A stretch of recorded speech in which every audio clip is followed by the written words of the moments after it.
Assalamualaikum warahmatullahi wabarakatuh.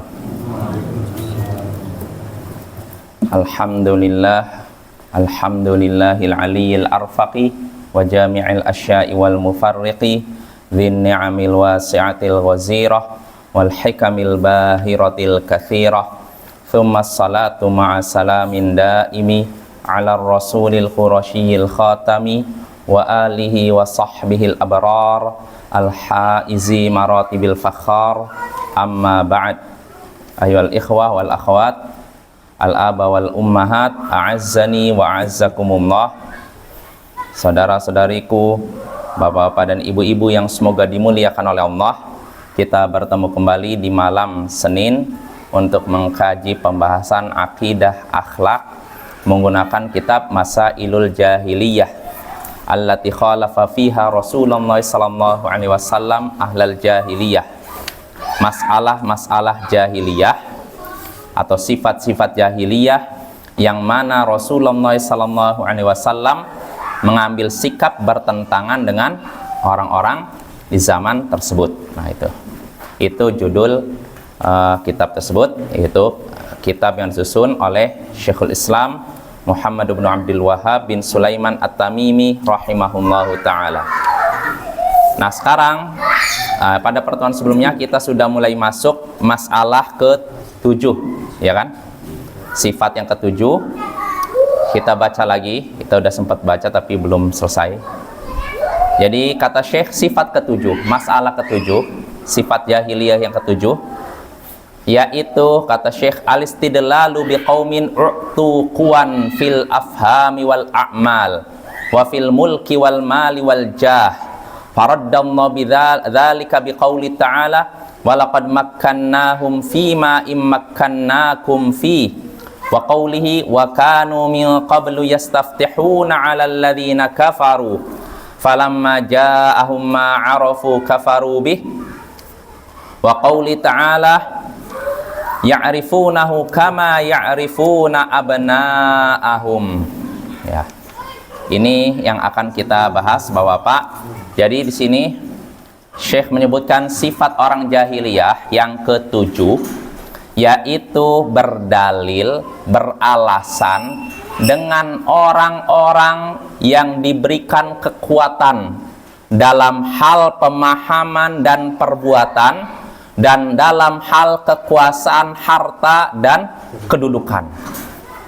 Artinya orang-orang jahiliyah beralasan dengan orang-orang yang punya kekuatan dari sisi pemahaman, perbuatan, kekuasaan, kedudukan, harta, bahwa mereka itu benar. Artinya suatu keyakinan kalau diyakini oleh orang-orang yang punya kecerdasan, yang punya kekuasaan, harta, kedudukan, berarti keyakinan itu benar. Nah, ini orang-orang jahiliyah. Faraddallahu dzalika biqaulih, maka Allah pun membantah itu dengan firman-Nya, walaqad makkannahum fima immakkannakum fi. Allah katakan, sungguh kami telah memberikan keteguhan kepada mereka. Mereka ini orang-orang kafir sebelum Quraisy, ya, orang-orang kafir sebelum musyrikin Quraisy.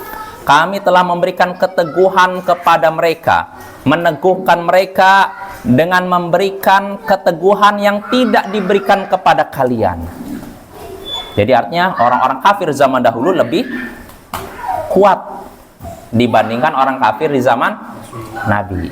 Ya, contohnya kaum Hud saja, tinggi sekali mereka. Kaum Tsamud, mereka jabus sakhra bil wad, mereka melobangi batu-batu besar yang ada di luar biasa, gitu, batu bisa dilubangi. Zaman sekarang bagaimana? Pakai bor ya? Mereka enggak, dengan kekuatan tangan mereka sendiri. Mereka artinya orang yang berfisik kuat. Nah, orang-orang jahiliyah menganggap yang namanya benar tuh artinya yang diyakini oleh orang-orang kuat. Nah, namun Allah bantah seperti itu. Allah katakan, sungguh kami sudah meneguhkan mereka, orang-orang sebelum ini, sebelum musyrikin Quraisy, dengan memberikan keteguhan yang tidak diberikan kepada kalian, dengan memberikan kekuatan yang tidak diberikan kepada kalian. Artinya mereka kuat, mereka lebih kuat dibandingkan kalian, istilahnya gitu.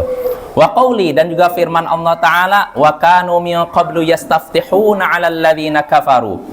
Ini dalil kedua, bahwasanya mereka dulu memohon pertolongan kepada Allah untuk menghadapi orang-orang kafir. Mereka memohon pertolongan kepada Allah lewat nabi terakhir untuk mengalahkan orang-orang kafir. Tatkala datang kepada mereka apa yang mereka kenal, mereka pun mengingkarinya. Ini Allah berbicara tentang orang-orang Yahudi, Bani Israel, ya. Lalu Allah katakan wa qaulihi, dan firman Allah Ta'ala, ya'rifunahu kama ya'rifuna abna'ahum. Mereka mengenalnya sebagaimana mereka mengenal anak-anak mereka sendiri. Mereka, orang-orang Yahudi, Bani Israel, mengenal Nabi Muhammad sebagaimana mereka mengenal anak mereka sendiri. Nah, ini Bapak, di sini Syekh menyebutkan, artinya Bapak, sifat orang jahiliyah itu mereka beralasan dengan keadaan orang-orang kuat, bahwasanya itulah kebenaran. Kalau suatu keyakinan, suatu amalan diyakini atau diamalkan oleh orang-orang yang punya kedudukan, punya kekuasaan, berarti itulah yang benar. Dan ini Bapak sayangnya bukan cuma di zaman jahiliyah. Kadang sebagian orang, mungkin di zaman sekarang begitu. Kadang masyarakat itu ibaratnya apa ya? Walaupun tidak semuanya ya, kayak istilahnya apa ya? Membeo lah istilahnya apa ya? Kalau pemimpinnya menyatakan A, biasanya langsung A. Punya B, B. Kadang tidak berpikir ini benar atau salah. Jadi makanya ada ungkapan dari ulama terdahulu, an-nasu ala dini mulukihim. Masyarakat itu mengikuti agama penguasa mereka. Kalau penguasanya misalkan meyakini keyakinan A, biasanya masyarakat ikut A. Penguasa meyakini B, masyarakat ikut B. Kecuali orang yang Allah rahmati. Karena orang yang Allah rahmati tidak seperti itu. Dia menilai kebenaran bukan dilihat ini diyakini orang kuat atau tidak. Enggak. Kebenaran itu dari siapa? Allah. Al-haqqu min rabbik. Kebenaran itu dari Tuhanmu, dari Allah. Dan yang namanya dari Allah apa saja? Apa saja dari Allah? Al-Quran dan As-Sunnah. Inilah yang namanya kebenaran. Apapun pendapat yang sesuai dengan Al-Quran Sunnah, maka itulah benar. Ya. Apapun keyakinan yang sesuai dengan Al-Quran dan As-Sunnah, itulah benar. Apapun amalan yang sesuai dengan Al-Quran dan As-Sunnah, maka itulah yang benar.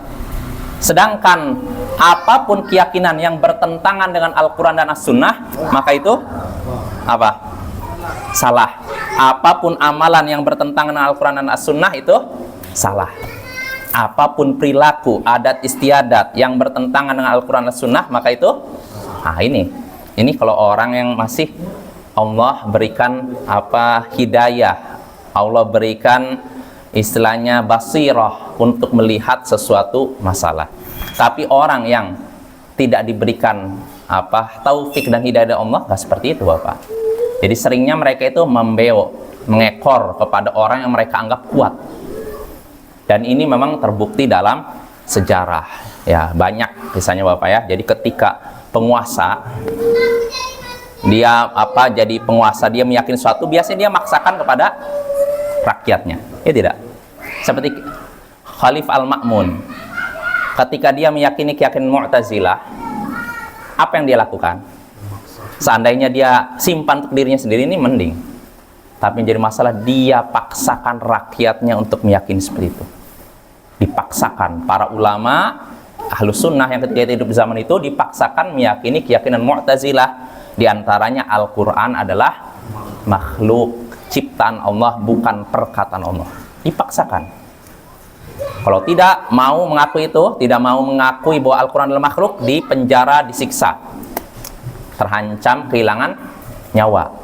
Makanya hampir semua ulama karena takut pedang, mereka menyatakan ya dah Al-Quran adalah makhluk.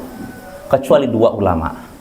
Yang satu Imam Ahmad bin Hanbal, yang satu lagi saya lupa siapa itu. Kedua-duanya tegar. Yang satu akhirnya meninggal. Ketika lagi mau menghadap Al-Ma'mun, meninggal dia. Ya, mungkin karena siksaan udah demikian berat, meninggal. Tinggal tersisa Imam Ahmad. Imam Ahmad tegar. Walaupun dalam keadaan dicambuk berkali-kali, beliau sampai pingsan, beliau tetap Al-Quran adalah kalamullah ghairu makhluk. Al-Quran adalah perkataan Allah, kalam Allah, bukan makhluk. Begitu terus sampai setelah dikekang dalam 3 masa khalifah, 3 masa pemerintahan, akhirnya Allah pun berikan kelapangan kepada Imam Ahmad, kepada Ahlus Sunnah. Nah, setelah 3 khalifah, Al-Ma'mun, Al-Mu'tasim, satu lagi Al-Wathiq ya. Nah, baru yang keempat ini Imam Ahmad dibebaskan dari penjara dan orang Mu'tazilah dimasukkan ke penjara.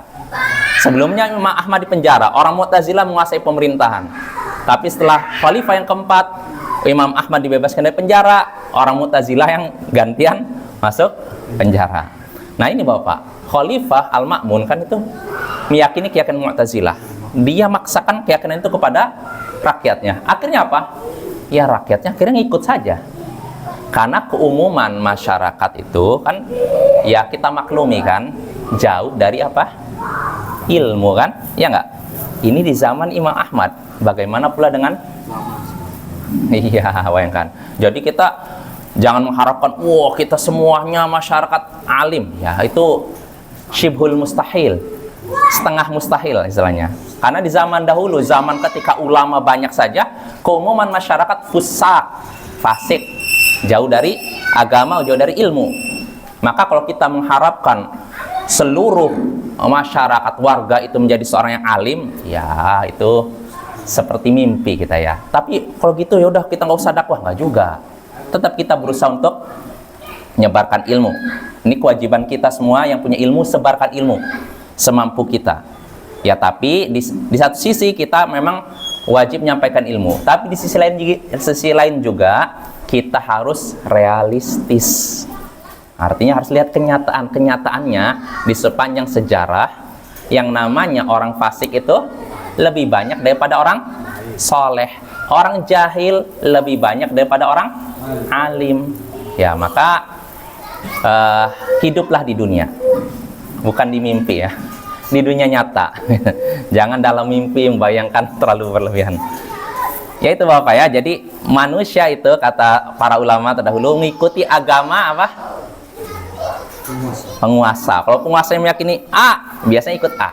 Karena keumuman masyarakat tuh jauh dari ilmu, ya kurang menggunakan apa?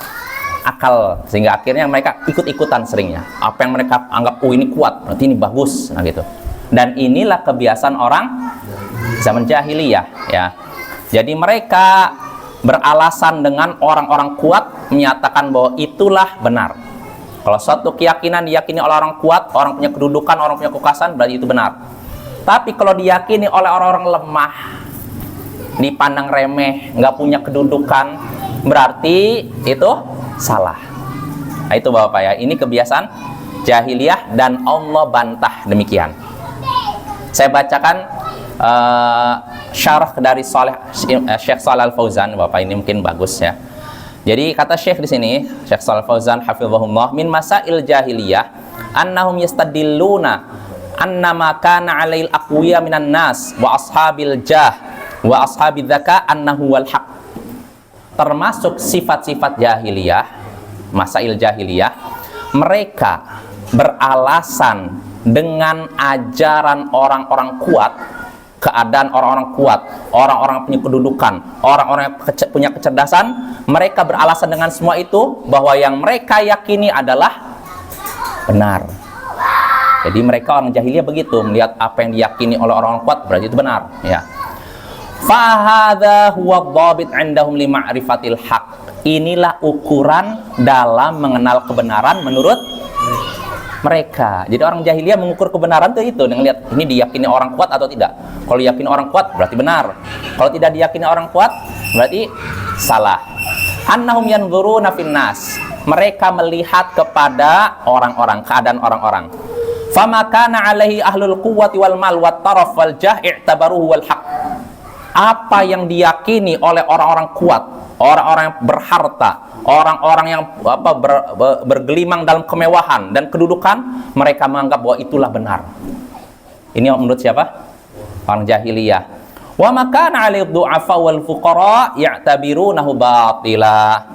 Adapun apa yang diyakini oleh orang-orang lemah, orang-orang fakir itu orang miskin, maka mereka akan menganggap itu batil.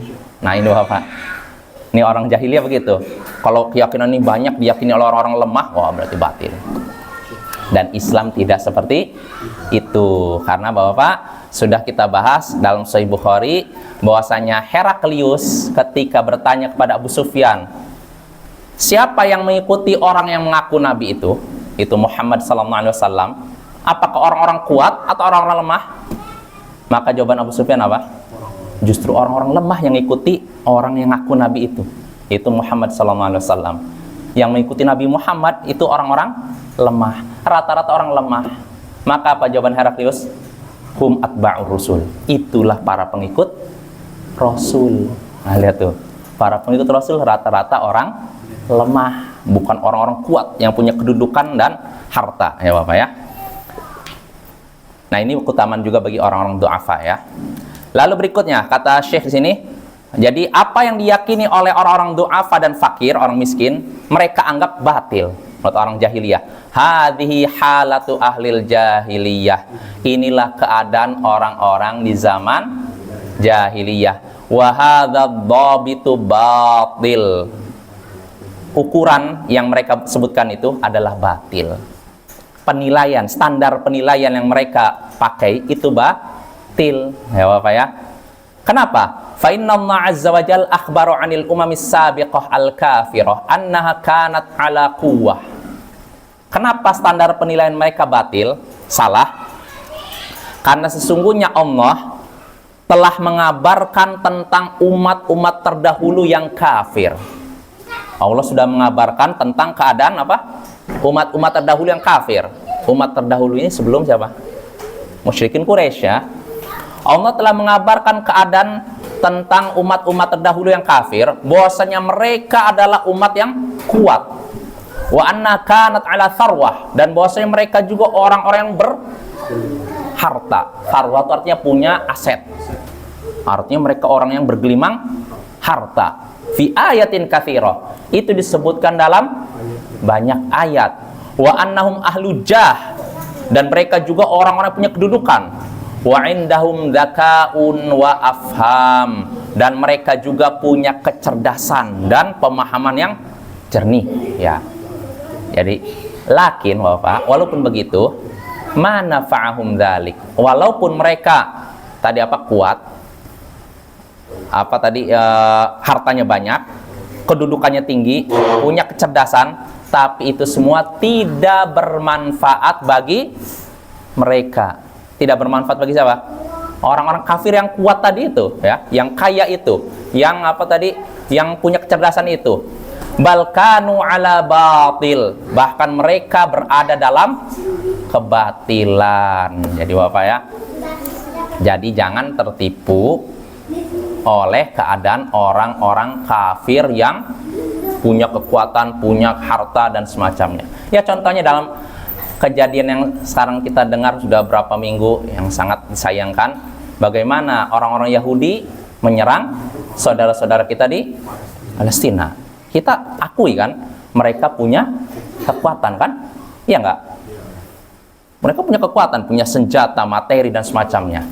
Nah, tapi walaupun begitu, jangan sampai kita silau oleh keadaan mereka, sehingga kagum menganggap mereka itu umat terbaik apa? Enggak. Umat terbaik adalah umat Islam. Apa dalilnya? Kuntum khaira ummatin ukhrijat linnas, kalian adalah sebaik-baik umat yang dilahirkan untuk umat manusia. Kalian adalah sebaik-baik umat. Kalian sini siapa? Umat Islam ya, bukan orang-orang Yahudi ya. Jadi walaupun orang Yahudi mereka menguasai perekonomian dunia, kita akui ya, kita nggak mengingkari kenyataan, mereka menguasai perekonomian dunia, mereka juga punya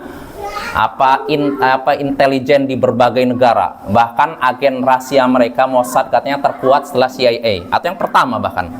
Tapi itu semua tidak akan membuat silau dan gentar bagi orang yang punya iman. Yang kagum sama mereka hanyalah orang-orang lemah iman ya. Nah itu Bapak ya, jadi nggak usah khawatir dengan keadaan mereka. Tapi bukan berarti juga Bapak kita meremehkan sama orang Yahudi kayak gitu udah kita artinya asal serobot sana, serobot sini, serang sana, serang sini tanpa mikir bagaimana komposisi kekuatan kita. Enggak juga. Selama umat Islam masih belum bersatu, selama umat Islam masih terkotak-kotak dengan negara-negara gini, susah bagi kita untuk merebut. Ya, maka solusinya kalau kita ingin merebut Palestina harus dengan nama Islam. Dengan nama Islam. Ketika umat Islam kembali kepada agama mereka yang sesungguhnya, insya Allah dan pasti, karena bukan saya yang mengabarkan, Allah, nabinya, pasti Palestina akan direbut. Disebutkan dalam Sahih Bukhari, Nabi Sallallahu Alaihi Wasallam pernah bersabda, la taqumus sa'atu hatta yuqatila al-muslimun al-yahud. Tidak akan terjadi hari kiamat sampai orang muslim memerangi orang-orang Yahudi. Jadi tidak akan terjadi kiamat sampai terjadi peperangan antara kaum muslimin dengan Yahudi. Fayaqtulahumul muslimun. Ketika itu kaum muslimin akan memerangi mereka. Hatta yaqtabi al-yahudi min wara'il hajar awis syajar. Sampai-sampai ketika udah diperangi oleh kaum muslimin, orang Yahudi terdesak. Mereka pun bersembunyi di balik batu atau pohon. Fayaqul hajar awis syajar. Maka ketika itulah pohon dan batu yang tadinya menurut kita benda mati, tiba-tiba bisa berbicara. Jadi ketika Yahudi sembunyi di balik batu, disembunyi di balik pohon, batu dan pohon bisa berbicara. Batu dan pohon langsung berkata, ya muslim, ya Abdullah, hadha Yahudi khalfi, ta'al faqtulhu. Kata batu dan pohon, wahai muslim, wahai hamba Allah, kemarilah kemari, di sini di belakangku ada orang Yahudi. Kemarilah ke sini, di belakangku ada Yahudi. Kemarilah sini, bunuhlah dia. Bayangkan, semua batu dan pohon akan berbicara bahwa di belakang saya, kalau ada orang Yahudi sembunyi di belakangnya, berkata di belakang saya ada Yahudi. Kemarilah, bunuhlah dia. Illa syajarul gharqad, kecuali pohon gharqad. Fa innahu min syajaril yahud, karena sesungguhnya gharqad ini termasuk pohon orang-orang Yahudi. Bapak, ayat ini apa hadis ini? Hadis yang sahih, ada dalam Sahih Bukhari, dan juga kita harus yakin bahwa ini sahih kan? Ya, bagaimana tidak yakin? Orang Yahudi aja yakin. Buktinya apa? Mereka tahu bahwa katanya pohon gharqad ini akan melindungi mereka dari apa? Serangan kaum muslimin. Makanya mereka menanam pohon gharqad yang di daerah yang dikatakan Israel itu, Bapak ya. Nah, ini Bapak, lihatlah. Kaum muslimin unggul melawan Yahudi. Dalam hadis tadi kan sebutkan kan, sampai-sampai pohon dan batu yang jadi tempat persembunyian Yahudi akan berkata, wahai muslim, wahai hamba Allah, di belakangku ada orang Yahudi, kemarilah, bunuhlah dia. Lihat Bapak, pohon dan batu ini memanggil wahai muslim, wahai hamba Allah. Dia tidak mengatakan wahai orang Arab, wahai orang Palestina, wahai orang Indonesia, tapi yang dipanggil wahai siapa? Muslim, wahai hamba Allah. Lihat tuh. Artinya Bapak, kita hanya bisa merebut Palestina dengan nama Islam, bukan dengan nama bangsa Arab. Karena Palestina bukan milik orang Arab, Palestina milik muslimin. Nah, ini Bapak ya. Memang kita akui dulu Allah berikan Palestina untuk Bani Israel. Jadi kita, maaf ini Bapak nyinggung masalah Bani Israel ya. Sebenarnya begini, terkait Bani Israel, sekarang Yahudi, yang lebih baik kita menyebut mereka bukan Israel, tapi Bani Israel. Karena Israel tuh nama lain dari Nabi Yakub. Nabi Yakub nama lainnya Israel. Isra artinya hamba, El artinya Allah. Berarti Israel hamba Allah. Ini nama lain Nabi Yakub. Maka tidak enak didengar kalau ketika orang menyatakan semoga laknat Allah ditimpakan kepada Israel. Loh, Israel? Harusnya kepada Bani Israel. Walaupun kita tahu orang yang mengatakan ini kan menunjukkan rasa apa? Marahnya kepada orang Yahudi itu kan, ingin membela kaum muslimin. Cuman tetap saja perkataannya harus diluruskan. Karena Nabi Yakub seorang nabi, tidak boleh dapat Laknat kan? Ketika mengatakan semoga laknat Allah ditimpakan kepada Israel, berarti kepada Nabi Yakub. Makanya jangan seperti itu. Kalau kita mau menyatakan semoga kutukan Allah menimpa mereka, katakan saja semoga kutukan Allah menimpa Bani Israel. Bani artinya keturunan Israel. Kalau Israel Nabi Yakub ini terlindungi dari kesalahan kan? Tapi kalau keturunannya enggak. Sama seperti Nabi Muhammad kan terlindungi dari perbuatan dosa kan? Tidak mungkin berbuat dosa kan? Tapi kalau keturunannya nggak ada jaminan. Mungkin aja keturunan Nabi ada yang mabuk-mabukan, ada yang main judi, mungkin aja kan? Karena tidak terjaga dari dosa. Maka terkait masalah tadi, penggunaan kata Israel perlu diralat ya. Jadi jangan kita menggunakan kata semoga laknat Allah timpakan kepada Israel, jangan. Ganti dengan semoga laknat Allah ditimpakan kepada orang Yahudi atau kepada Bani Israel, keturunannya Nabi Yakub. Nah yang seperti itu nggak masalah. Nah jadi Bapak-Bapak, perlu kita ketahui, kita belajar sejarah juga, ketika Nabi Musa bersama Bani Israel dikejar oleh Fir'aun dan bala tentaranya, mereka kan ketika itu harus terkepung di depan Laut Merah, di belakang Fir'aun dan bala tentaranya. Ketika itu Bani Israel menyatakan inna lamudrakun, kita akan dikejar oleh Fir'aun, bakal kena oleh kejaran Fir'aun. Namun kata Nabi Musa apa? Kalla inna ma'ya rabbi sayahdin. Tidak, sesungguhnya bersamaku ada Tuhanku.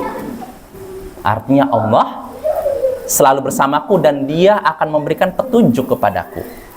Maka ketika itulah Allah menyuruh Nabi Musa untuk memukulkan tongkat kemana? Laut Merah, sehingga akhirnya fanfalaqa, terbelah menjadi 12 jalan. Bani Israel pun melewati itu, Nabi Musa dan Bani Israel melewati itu. Terus Fir'aun mengikuti dengan bala tentaranya. Ketika Nabi Musa dan Fir'aun sudah sampai ke tanah seberang, Gurun Sinai sana, arah Palestina itu, Fir'aun dan bala tentaranya baru sampai tengah laut. Ketika itulah Allah mewahyukan kepada laut untuk normal kembali. Maka ditenggelamkanlah Fir'aun dan bala tentaranya. Nah ini Bapak ya, selamatlah Bani Israel dari kejaran Fir'aun. Namun anehnya, setelah mereka selamat dari kejaran Fir'aun, mereka menyaksikan orang-orang musyrik sedang nyembah berhala. Maka Bani Israel berkata kepada Nabi Musa, ya Musa, wahai Musa, ij'al lana ilahan kama lahum alihah. Wahai Musa, buatkan untuk kami sembahan sebagaimana mereka punya sembahan. Artinya apa itu? Buatkan untuk kami sembahan sebagaimana mereka punya sembahan. Artinya mereka ingin berbuat, padahal baru saja apa? Lihat tuh, mereka yang seringnya tidak bersyukur kepada Allah atas nikmat-nikmatnya, sering kufur nikmat. Baru saja Allah selamatkan dari kejaran musuh yang kejam, tiba-tiba mereka mau melakukan syirik. Maka Nabi Musa kesal. Nabi Musa berkata, innakum qaumun tajhalun, sesungguhnya kalian ini orang-orang yang bodoh. Benar-benar kesal Nabi Musa. Nah tapi walaupun begitu dia sabar lagi, sabar, karena Allah menyuruh Nabi Musa untuk membimbing Bani Israel. Karena Nabi Musa termasuk Bani Israel Bapak ya. Makanya Bapak, perlu kita ketahui, kebencian kita kepada orang Yahudi bukan karena benci karena rasnya, bukan kepada kebangsaannya, enggak. Karena masalah kebangsaan tidak ada satupun bangsa yang lebih mulia daripada bangsa lain. Yang jadi ukuran takwa Bapak ya. Kebencian kita kepada mereka bukan karena rasnya, tapi karena apa? Kekafiran mereka dan kezaliman mereka terhadap umat Islam. Ini Bapak yang perlu kita luruskan ya. Jadi jangan kebencian kita kepada ras mereka. Karena di antara Bani Israel, orang Yahudi, ada juga yang masuk Islam. Bahkan dia termasuk penghuni surga. Abdullah bin Salam contohnya. Ya ini Bapak ya. Jadi kita kembali lagi. Jadi Bani Israel ini setelah diselamatkan oleh Allah dari kejaran Fir'aun, tiba-tiba mereka ingin berbuat syirik. Nabi Musa marah. Tapi Setelah marah, ya tetap disuruh bimbing Bani Israel. Nah, setelah itulah Nabi Musa mendapatkan wahyu dari Allah untuk apa? Menyuruh Bani Israel masuk tanah Palestina. Ya qaumi dukhulul ardal muqaddasata allati kataballahu lakum. Wahai kaumku, masuklah kalian ke tanah suci yang telah Allah janjikan untuk kalian. Apa maksud tanah suci di sini? Palestina, kan? Ya, betul tidak? Nah, ini sudah dijanjikan Allah untuk Bani Israel. Pertanyaannya, berarti Palestina ini milik Bani Israel? Jawabannya gitu. Kenapa? Yang jadi pertanyaan, kenapa? Jawabannya karena mereka lah satu-satunya apa? Umat Muslim di zaman itu, Bapak. Makanya Allah sebutkan dalam surat Al-Baqarah, ya Bani Israil adhkuru ni'mati allati an'amtu alaikum wa anni faddaltukum 'alal 'alamin. Wahai Bani Israel, ingatlah nikmatku yang pernah kuberikan kepada kalian, dan bahwasanya aku telah melebihkan kalian di atas seluruh umat di masa itu. Artinya kenapa Allah angkat Bani Israel dibandingkan seluruh umat? Karena seluruh umat ketika itu kafir, ini Muslim. Berarti mana yang lebih baik? Muslim, kan? Nah, makanya Allah nyuruh Allah menjanjikan untuk Bani Israel, nanti nih tanah Palestina milik kalian. Jelas Bapak ya? Nah, namun yang jadi masalah, mau tidak mereka masuk? Enggak. Mereka berkata, ini disebutkan dalam surat Al-Maidah. Bapak silakan lihat di surat Al-Maidah 3 lembar dari awal. Mereka berkata, ya Musa inna fiha qauman jabbarin. Wahai Musa, di dalamnya ada orang-orang kafir yang kuat. Wa inna lanadkhulaha hatta yakhruju minha. Kami tidak akan masuk ke tanah Palestina itu sampai mereka keluar. Artinya kalau selama mereka di situ kami nggak mau. Akhirnya berkatalah 2 orang yang beriman dari kalangan Bani Israel, ya qaumi dukhulul ardal wahai kaumku, seranglah dari pintu, masuklah Palestina, gerbang tanah Palestina itu lewat pintunya. Fa idza dakhaltumuhu fa innakum ghalibun. Kalau kalian serang lewat pintunya, kalian akan menang. Apa reaksi Bani Israel dapat perintah ini? Dia menyatakan lagi, ya Musa inna lanadkhula abada madamu fiha. Wahai Musa, sesungguhnya kami benar-benar tidak akan masuk ke Palestina itu selama orang-orang kafir itu masih ada di situ. Ini udah menunjukkan apa? Pembangkangan, kan? Disuruh masuk padahal udah Allah janjikan, pembangkangan. Bahkan yang lebih kurang ajar lagi, mereka menyatakan pada ayat setelahnya Allah sebutkan, fadhhab anta wa rabbuka faqatila inna hahuna qa'idun. Pergilah engkau wahai Musa dengan Tuhanmu ke sana, pergilah ke sana, peranglah sana. Sesungguhnya kami duduk aja di sini. Melihat tuh, pergilah kamu dengan Tuhanmu. Maksudnya siapa Tuhanmu di sini? Allah. Lihat tuh, bagaimana kedurhakan mereka, penentangan mereka kepada Allah. Pergilah engkau dengan Tuhanmu sana. Pergi kalian berdua berperanglah sana. Kami di sini aja duduk-duduk. Maka apa reaksi Nabi Musa? Nabi Musa sudah tidak tahan lagi. Nabi Musa berkata, Rabbi innila amliku illa nafsi wa akhi. Wahai Tuanku, aku tidak bisa berkuasa kecuali atas diriku dan saudaraku. Maksudnya siapa? Harun. Fafruq bainana wa bainal qaumil fasiqin. Karena itu pisahkanlah antara kami dengan orang-orang fasik itu. Artinya Nabi Musa ingin udahlah yang menyertai saya ini hanya orang-orang yang nurut, soleh, beriman itu. Maka apa jawaban Allah? Fa innaha muharramatun alaihim arba'ina sanah. Sesungguhnya tanah Palestina itu akan diharamkan atas mereka selama 40 tahun. Diharamkan selama 40 tahun. Maksudnya apa? Mereka nggak bisa masuk tanah itu selama 40 tahun. Terus apa yang terjadi? Yatihuna fil ard. Mereka akan berputar-putar kebingungan, tersesat di muka bumi selama 40 tahun. Akhirnya, Bapak, karena Bani Israel nggak mau masuk Palestina, Nabi Musa udah kesal, kan udah berdoa gitu, Allah kabulkan. Akhirnya karena mereka nggak mau masuk tanah Palestina, mereka cari tempat lain. Mereka pun berjalan,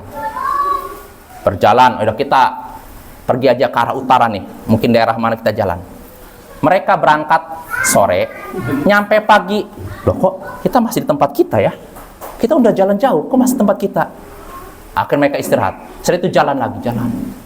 Nyampe sore, loh, kok kita masih tempat kita ya? Jelas Bapak? Maksudnya jelas ya? Artinya jalan ke sini kok masih di tempat sini. Jalan ke sini berjam-jam kok masih di tempatnya. Berputar-putar bingung. Sehingga akhirnya apa? Tadinya mereka jumlahnya, ini disebutkan oleh Imam As-Suyuti dalam tafsir Jalalain. Tadinya mereka berjumlah 120.000 orang, 40 tahun kemudian yang tersisa sekitar 20 orang. Kemana sisanya? Ya berputar-putar, mau nyari misalnya mau jalan ke utara, loh kok ke tempat saya lagi? Jalan ke selatan, loh kok ke tempat saya lagi? Ke barat, loh kok masih tempat saya lagi? Begitu terus, kebingungan kan? Lapar, haus, akhirnya mati. Seandainya Allah tidak benar-benar murka total kepada mereka, mungkin habis semuanya. Tapi Allah masih sayang, masih disisakan Bapak. Setelah 40 tahun masih disisakan sekitar 20 orang. Nah itu Bapak ya. Lihat tuh bagaimana pembangkangan Bani Israel terhadap Nabi Musa. Dan ini diikuti oleh Bani Israel di zaman Nabi Muhammad dan di zaman sekarang. Makanya mereka selalu Allah hinakan karena mereka mendurhakai Rasul mereka. Nah Bapak-bapak, yang ingin saya jelaskan sini, tadi kan Nabi Musa menyatakan bahwa Bani Israel disuruh masuk apa? Tanah suci yang telah dijanjikan kepada kalian. Artinya tanah Palestina sudah dijanjikan kepada Bani Israel. Pertanyaannya kenapa? Karena mereka satu-satunya Muslim ketika itu. Makanya mereka berhak atas tanah Palestina. Adapun Bani Israel sekarang, kebanyakannya apa? Kafir, ya nggak? Rata-rata mayoritas kafir. Makanya mereka tidak berhak atas tanah Palestina. Yang berhak atas tanah Palestina siapa? Bangsa Arab? Bukan, kaum muslimin. Ya, makanya Palestina, Masjidil Aqsa milik kaum muslimin, bukan milik orang Arab saja. Jelas Bapak ya? Itu ya, insya Allah pembahasan ini akan kita bahas pada pertemuan berikutnya. Intinya Bapak, terkait masail jahiliyah yang ke-8 ini, yang ke-7 ini, orang-orang jahiliyah menganggap apa yang diyakini dan diamalkan oleh orang-orang kuat adalah kebenaran. Sebaliknya, apa yang diyakini dan diamalkan oleh orang-orang rendah dianggap kebatilan. Maka jangan sampai kita melakukan seperti itu. Termasuk contohnya apa? Seperti yang terjadi sekarang. Ketika kita menyaksikan orang-orang Yahudi begitu kuat, orang-orang Bani Israel begitu kuat, jangan sampai kita terbetik, oh berarti mereka benar, berarti orang Muslim salah. Na'udzubillah min dzalik. Nah itu cara pandang orang jahiliyah ya. Insya Allah akan kita bahas lebih dalam lagi ini dalam pertemuan berikutnya. Subhanakallahumma bihamdik, asyhadu an la ilaha illa anta, astaghfiruka wa atubu ilaik. Assalamualaikum warahmatullahi wabarakatuh.